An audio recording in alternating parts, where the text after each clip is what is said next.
It's gonna be alright. Hello and welcome to SusPOD, the official podcast for all things Bristol Suspensions.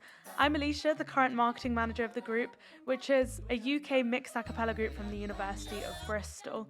We are currently in our 10th generation, so to celebrate that, we're going to be holding our 10-year anniversary show on February 3rd in Bristol.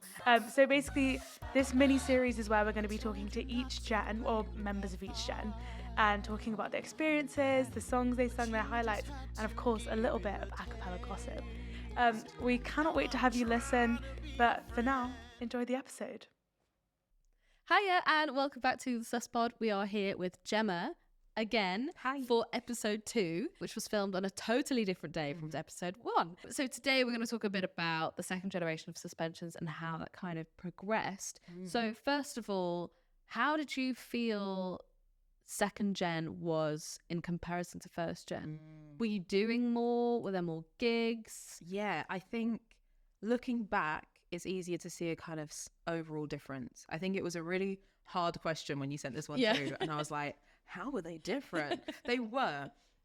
And I think probably the big difference was that by second year, we kind of like, we knew our worth a bit, I suppose. Like first year was like a gift. It was like this exciting thing that was happening to us.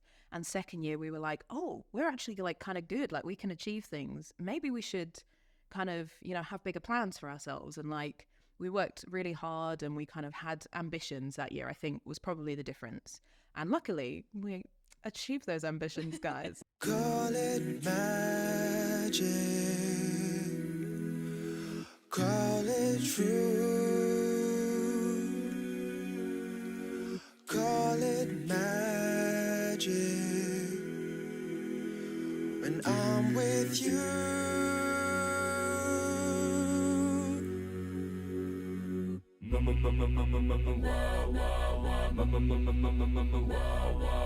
So it was like, it was just a really exciting year. I think at the time it was difficult to see the difference because it felt very much the same. It was a lot of the same people. And, you know, when some of the big key members left in first year, we were all just devastated because it wasn't something we'd experienced before. Yeah. We were like, but this is suspensions. What is suspensions without these people? I was saying to you last time, like the vibe and how it felt was very important to us. And I think, I mean, I don't want to speak for everyone, but I think we were all quite nervous before auditions going, how are new people going to change this? Like, is it going to feel so different? Yeah. Is it going to be a different group? Are we going to lose our personality? Are our friendships going to change?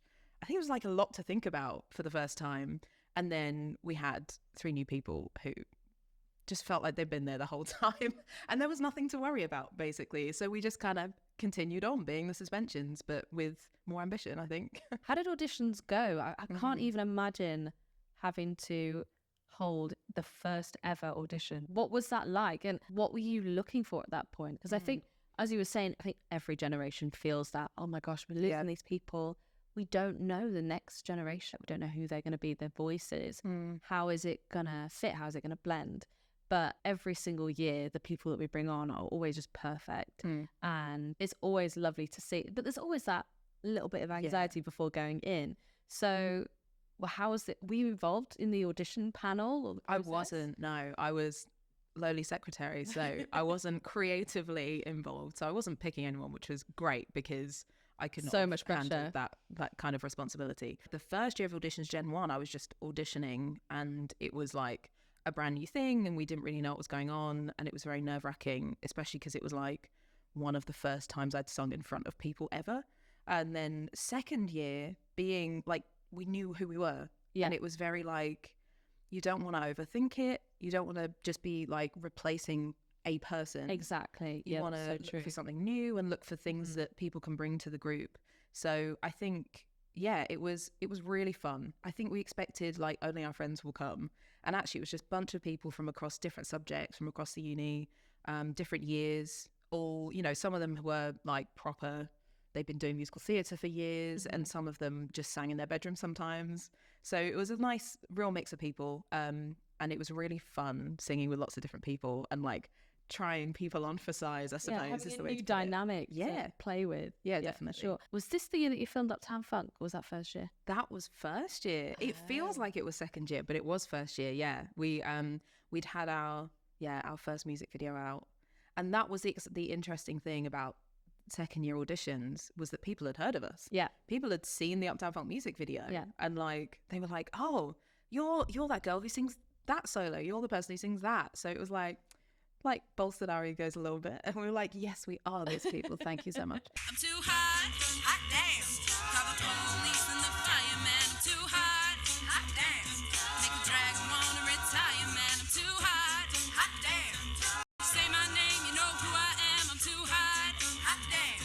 Am I bad about that much? Break it down. But no, that was it was really cool to see that people knew who we were, knew what we did, and wanted to be a part of it.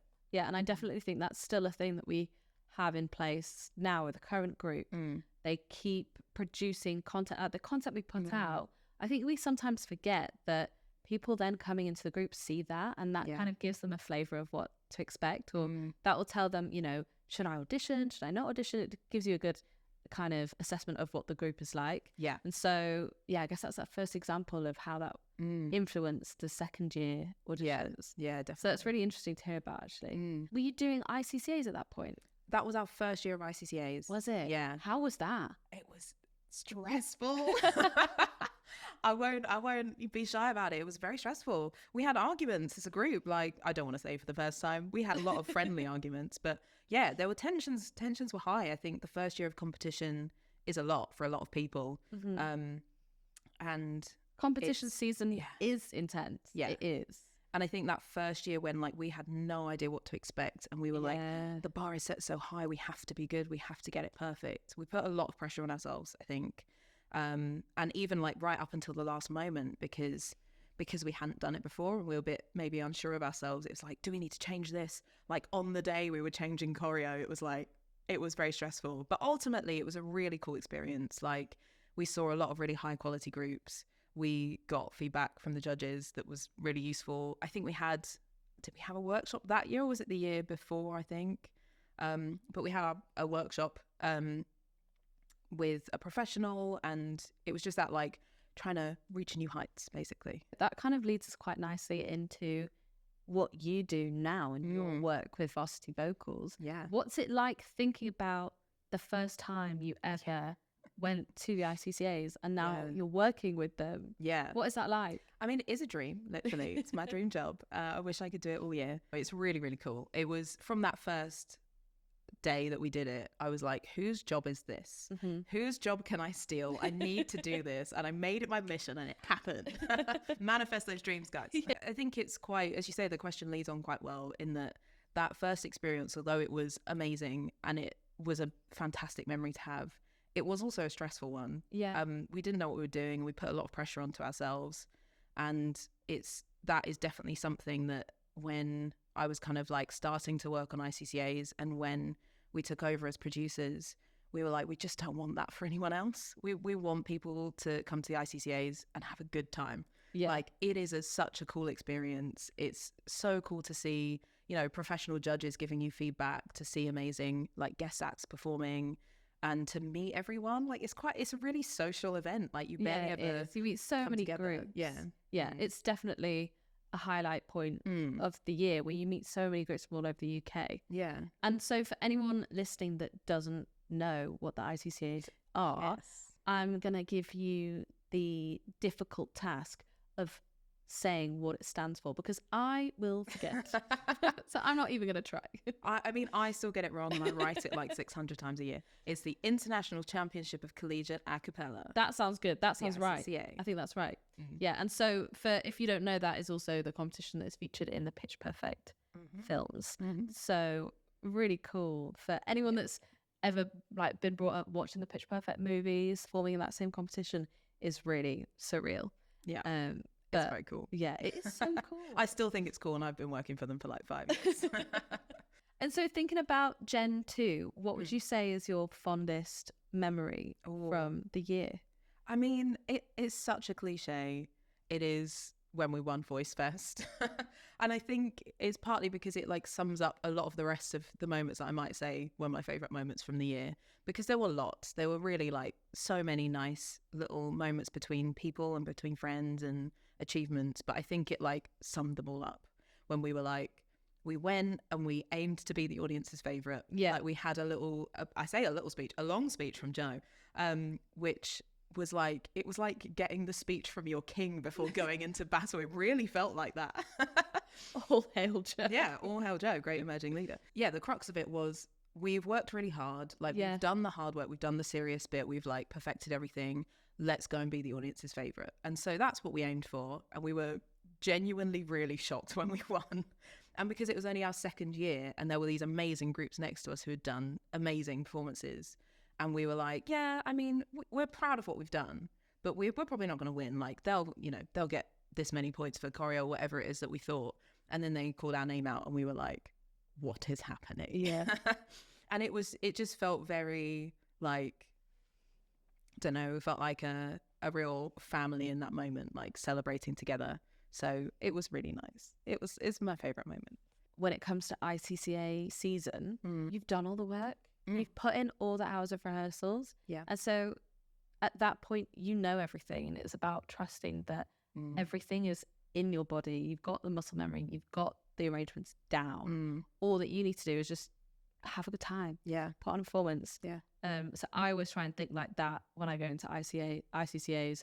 I don't think, oh my God, I need to remember this bell chord. It's just like, you just got to trust that it's all there. Yeah. So if anyone watching from future suspensions or other groups and you're going to ICCAs, just don't worry about it. You've done all the rehearsals, you've done all the hard work. Go and enjoy it because it's all in there. You just got to let it out. Okay, and so next up we're going to actually go to Chris. He sent us a little video explaining his favourite moment in suspensions in the second generation. Hi everyone, I'm Chris and I'm from generations 1 and 2 of the suspensions. I was an OG before there was 5G, which is old. My favourite moment would have to be when we won Voice Fest, which was a national competition. I'm not sure if it's still around, but it was a huge deal for us because we were a relatively new group. And for us to smash it out the park like we did with such an incredible, diverse 3 arrangements was just unimaginable. But we did it. And I'm very proud of us. Thank you so much for joining me today, Gemma, for Generation 2. And thanks for tuning in. We'll see you next week where we talk about Gen 3. Thanks very much. See ya. Bye.